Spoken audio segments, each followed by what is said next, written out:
Are you ready to accelerate the growth of your business? Welcome to the Revenue Growth Podcast.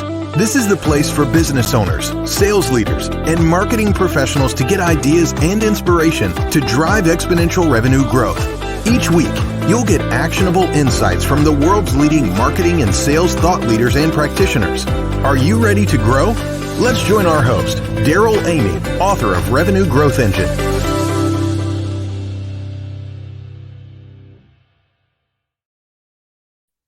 Welcome back to the Revenue Growth Podcast. I'm your host, Daryl Amy, trailblazer and growth architect. Today, you're going to get to know one of the world's foremost experts in relationship, signal, intelligence, and social selling, Jamie Shanks. You're absolutely going to love this conversation. So stick around and grab a pen and paper because I have a good idea you're going to want to take some notes today. Hey, today's episode is brought to you by Convergo, a team helping entrepreneurial companies develop and implement revenue growth plans. If you want to accelerate your growth while building processes that allow the growth to be sustainable, you'll want to meet the team at Convergo. Just go to www.convergo.co to learn how other entrepreneurial companies are accelerating their growth. Well, today's guest, Jamie Shanks, is the CEO of both Pipeline Signals and Sales for Life. Pipeline Signals is a pioneer in relationship signal intelligence monitoring, where they monitor and mine current and target accounts for relationship connections, competitive intelligence, and compelling events like job changes. They allow companies to buy back their sellers' time. That sounds amazing. Imagine being able to buy back your sellers' time so they can focus on selling, not researching. And of course, at Sales for Life, Jamie and his team have trained over 250,000 sales and marketing professionals in dozens of industries. This is going to be an exciting conversation.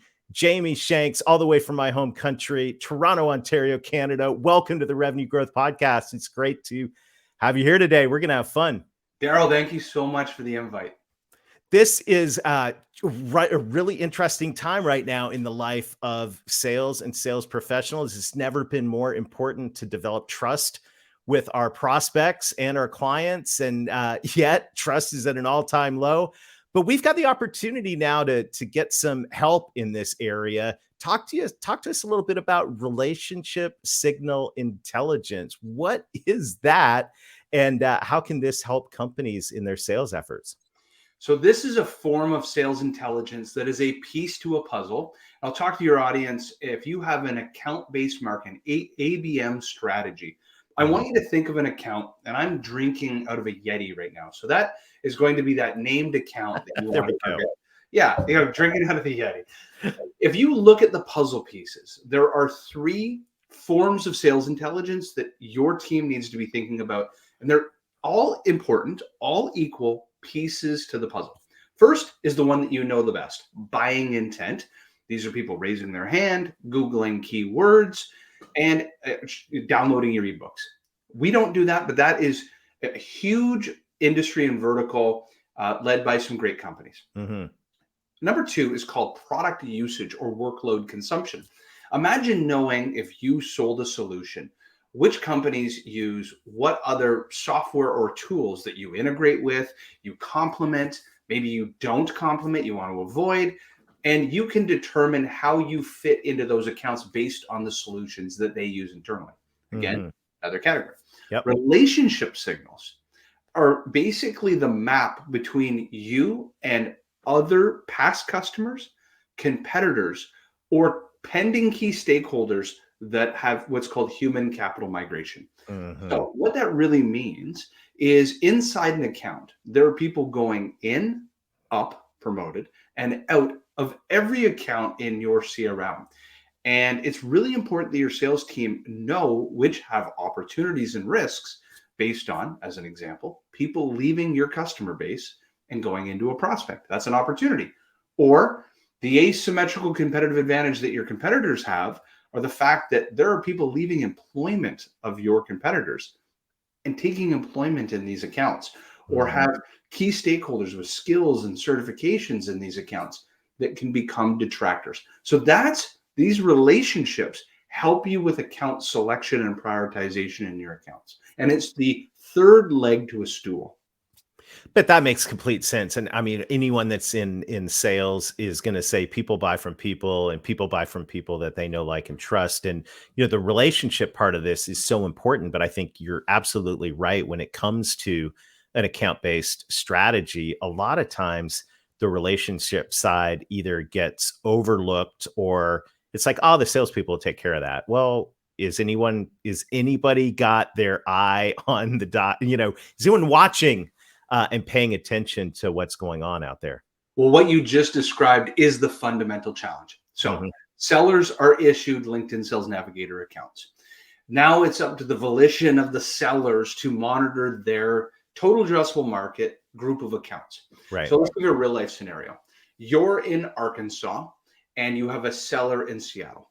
Mhm. Your TAM, your market, the accounts that are within Arkansas. Somebody ups and leaves, a key stakeholder, a CMO, ups and leaves your accounts. As soon as they do, you kind of wash your hands of it. You don't care anymore. It Mhm. just is the natural reaction of a seller.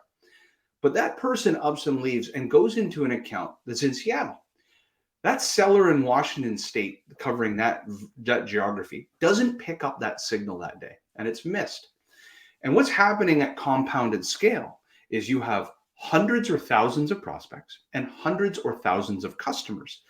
And that human capital migration, on average, your CRM is depleting at 3% a month. And our customers are seeing anywhere of 100 to 500 job changes every month going in and out of our accounts. But what you've done is you've given that assignment to an individual seller and you've created kinks in the armor. Mhm. And what you really want to do is back up and look at it from a RevOps standpoint, or marketing and sales and RevOps, and say, which account should we focus on today, not tomorrow? Which accounts have opportunities versus risk based on all of these changes? And let's make these decisions in the system of truth, the system Mhm. of record that matter to us in our CRM, so that we can figure out which accounts we focus our attention on. And that's not happening in customers. Wow. And you think about obviously, we're living in the midst of the great resignation. There is human capital shifting all over the place. And the opportunities and risks now in that area are greater than they've ever been. I mean, I can't think of a time like this. 3% a month. I mean, compound that across a year. That means in a couple of years, your CRM is like totally useless. And your CRM primarily, Mhm. unless you had been paying for data mining and data enrichment, has Mhm. been naturally single threaded as it is. That's an unfortunate action by sellers. Yeah. They stick to a few key stakeholders. They latch onto those key stakeholders in the pre-sales side, and then Mhm. the customer success team doesn't enrich your database with all the other cross-functional buyers that could help with upsell and cross-sell and so forth. So now people are leaving your customer base. Two parties in your company would love to know this. Number one, your CSM and your leader of customer success would love to know which accounts are at risk based on the fact that, remember that you said this, people buy from people, and people are the ones that set priorities in a business. A Yep. company doesn't set a priority. A Mhm. group of people come in or out and bring with them a priority or take with them priorities. So now all of a sudden your CSM team would love to know who's going in and out of their accounts. Mhm. Your net new team could be fueled with the best opportunities, which are previous advocates, users, key stakeholders from your customer base up and leaving and going into these either named accounts or your white space and targeting these accounts and saying, now, Susan, you were at our customer at Yeti before. Now you're over at Igloo Coolers. Right. Have a conversation about the success you had with us. And it's a much warmer conversation. Well, and you think about those conversations, especially when they're at the executive level. Executives come into a new company and I mean, they were hired, they want to make changes, right? Like this is the time to have that conversation because that executive, especially one you've worked with before, should be prime candidate to do some really good business with you. I And here, love it. I was going to say the untouted statistics or the unclarified or confirmed statistic is that when a key stakeholder joins a new account, in their first 100 days on the job, they Mm-hmm. will either physically deploy or have mentally deployed up to 70% of their remitted budget for the year. Now, let's think about it. If any of you listeners have been new to a company and had the ability to make change in the company, Mm-hmm. you get into the business, you look around, you try to figure out where the washroom is, and then you meet your teammates and you do a bit of a SWOT analysis. And now all of a sudden, your job was to make change. And you come with you experience, and Mm-hmm. we'll say whether you call them biases or experiences Mm-hmm. of people, process, and technology. Yes. Yep. And you will most likely bring those people, processes, and technologies that were successful forward into your new business. You, as the seller, looking at net new accounts, follow the humans, because Yeah. that's where it's going to be. So how do you do this? Obviously, you have put a lot of thought into this and a lot of development to figure out how to make this actually work. Because though, like you said earlier, the way it happens now is hopefully, maybe just possibly your sales professionals are paying attention to their LinkedIn feed to maybe sometimes see that somebody got Magically. promoted, right? Yeah. And not to be a homer, of course, but here's what Pipeline Signals does. The value proposition, and then the how. We'll talk about the how. Mhm, The value proposition is you're paying your sellers for outcomes. mhm, Yet you've been asking them to do $5 an hour tasks. Yet what you're really paying them to do is create $500 an hour value creation. So we're buying back the seller's time and taking what, if you look at prospecting or any pipeline development, there's a left brain and a right brain motion. And the left brain motion is about collecting the rote mechanical information, turning raw data into sales intelligence. What mhm. we're doing is we're first monitoring. You give us every account in the world that's meaningful to you: customers, past customers, prospects, white space, verticals, geos, and so forth. We map your ICP, your ideal customer profile. Who do you sell to? Next, we integrate this into your CRM. We mine this intelligence from the public domain using LinkedIn. We place that in your CRM as prescriptive tasks. So whatever CRM you use, Salesforce, HubSpot, and so forth, your sellers, that we are middleware. So our job is to be plumbing. And your sellers wake up on a Monday morning and they have a task. Susan has left your customer at Yeti, has moved on to become the chief marketing officer over at Igloo. Here are your recommended next 4 steps. The Mhm. seller doesn't know we exist. All they care about is the fact that you gave them a very important piece to a puzzle on that account. Love it. Brilliant. Simply brilliant and so, so practical. And now the salespeople have instant access to actionable stuff. Like you can that one's a softball, right? That's not a swing and miss. You're gonna get some really solid hits and home runs off that. Tip of the hat to our Blue Jays. And it's been placed in the really important learning when we started this company was Mhm. a push notification. Getting a seller to log into yet another platform or another thing, never going to happen.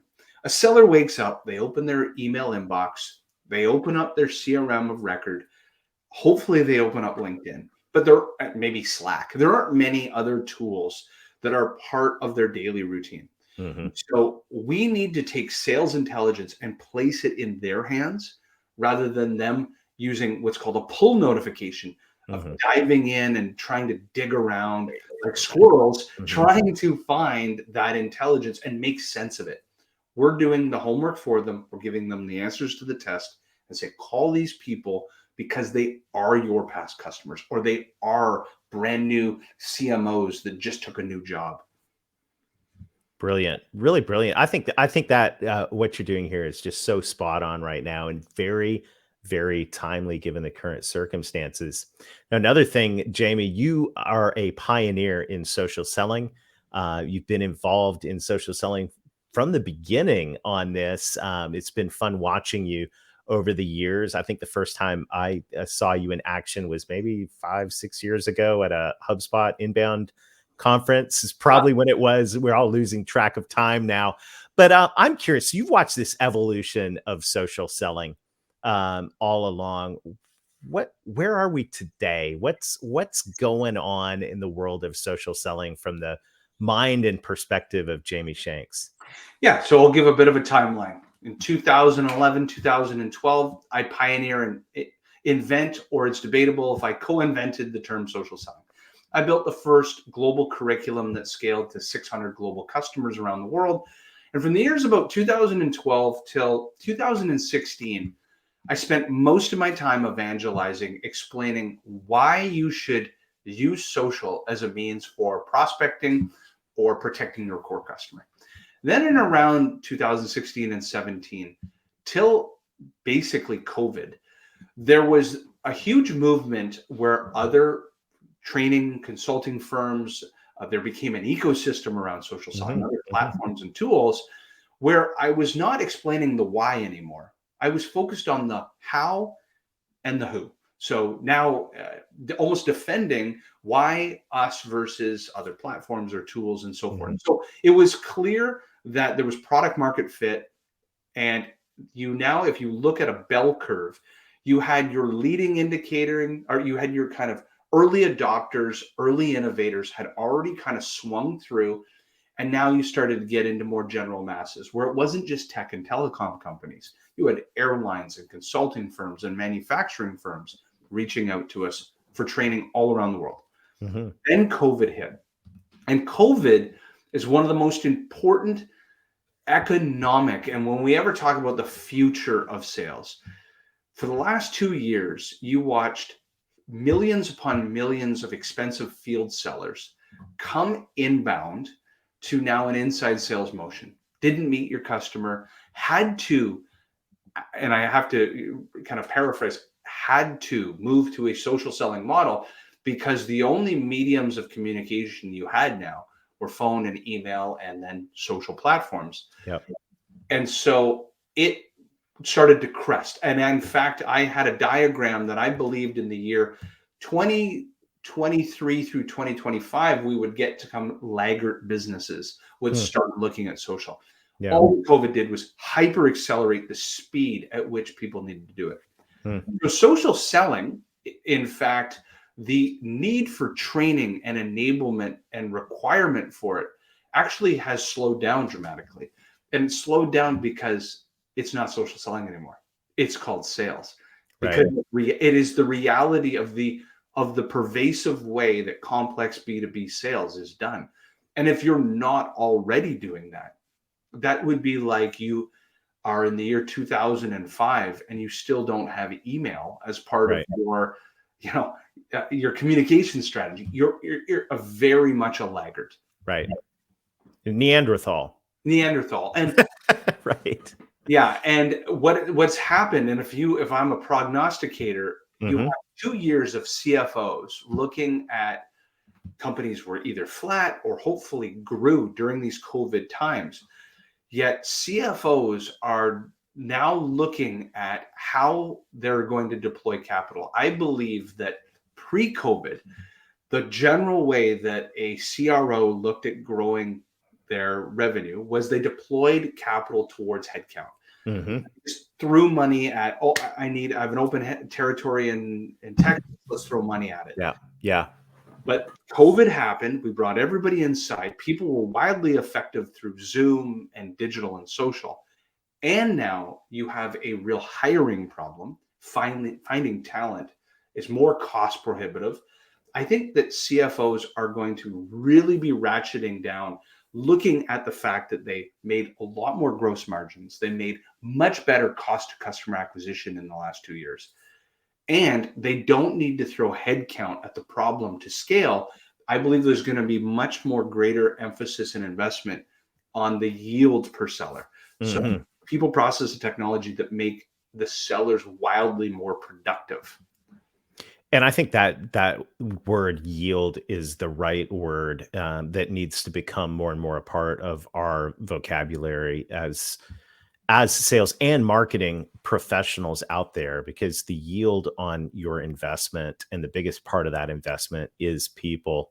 You're going to get a better, you can't, I think back just to my days growing up in Southwestern Ontario in the middle of a bunch of farms, right? And so you had the farms, you had if you're going to plant corn or you're going to plant anything and you want to get a good yield from that crop, you need to invest in it, right? You got to water it, you got to fertilize it, you've got to do all that.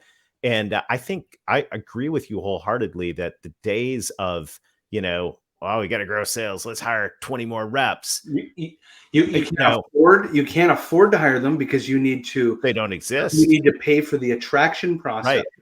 the recruitment process. Now your cost of acquisition, between what they're asking for OTEs and benefits, has skyrocketed.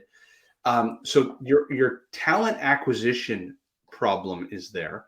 And then let's be a farmer for a second. Can you imagine telling a farmer who has 1,000 acres, 50% of your crop is not going to make it, and 50% of your crop is?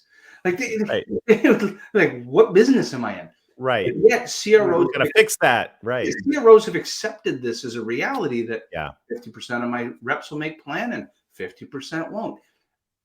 I think that CFOs around the world are going to start stepping in and saying, this doesn't make sense anymore.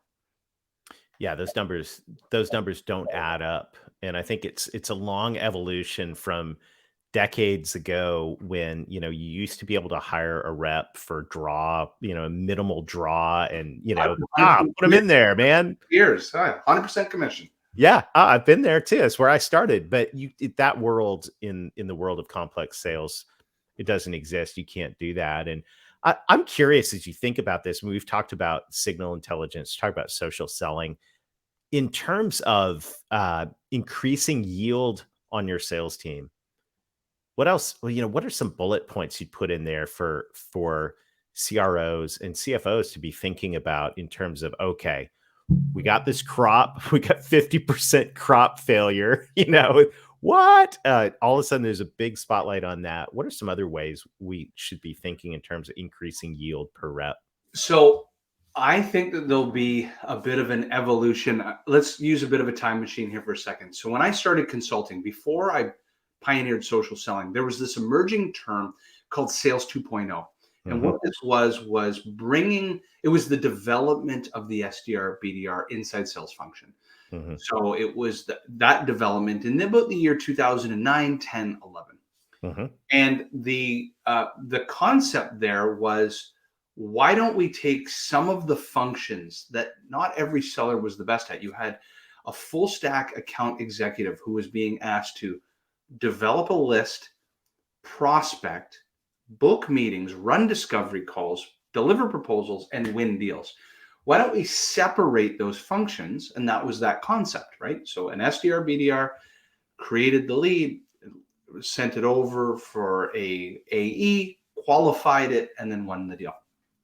I think there's going to be much greater focus on expertisism, and people, process, and technology are going to be brought in to pull out, because this has happened in manufacturing. This has happened in almost every other function in a business, where the core competency of the seller is maximizing the time in front of the customer.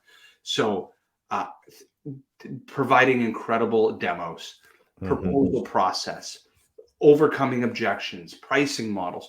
But if you think of all the functions that are required to get you that meeting, so if you think of these pieces, there's going to be list acquisition and data enrichment and artificial intelligence and signal intelligence. And then there's going to be optimization of buying intent when they're actually sharing ideas with customers, who's watching your videos and so forth. And there's going to be all kinds of tools and vendors that are chipping away at taking the pieces from the seller that are not extreme value added pieces, $500 an hour value creators. And so that your sellers can focus in on the best demo, the best pricing and proposal, closing that customer, and then take all the other pieces away and start fueling that for the seller. So that was a long-winded way, as I believe that there's going to be hyper specialization to make sellers wildly more productive than before. It's interesting. I couldn't agree more. And it was a couple months ago, I wrote an article just posing like one of the best things I think sales leaders could do is invest in assistants, like virtual assistants for their salespeople and get them out of all the dumb, rescheduling, scheduling lists, proposal, like all of that stuff. You've seen the stats. Right. People say 13%, 27% of the time that a seller Right. is actually with a customer. Right. So all the other tasks can be offshored, can be use AI and ML, could use other forms of technology and processes to take away that administrivia. That's the part that is that time management is what is killing the seller. It's so true. Well, Jamie, this has been a fantastic conversation. As I knew it would, full of practical ideas. How can people get more Jamie Shanks in their life? So look up pipelinesignals.com as it sounds. You can connect with me on LinkedIn. I'm the guy that looks like this. I think I'm the only Jamie Shanks. Connect with me on LinkedIn, and happy to talk to you about signal intelligence, specifically relationship signals. Brilliant. We'll put all that in the show notes. Jamie, thank you so much for sharing time with us. This has been incredibly insightful. I really appreciate it. Thank you so much. Fantastic. And thank you to everybody in the Revenue Growth Podcast audience. Right now, I love the innovation. And today's conversation was about innovation. It's thinking about how can we solve these problems that keep getting worse and keep becoming more and more urgent. How can we put our best thinking together to solve these problems? And this whole issue of sales productivity and effectiveness, getting our yield per rep up is just incredibly important right now. And I love the conversation that's happening around that. So I'd love to connect with you as well on LinkedIn.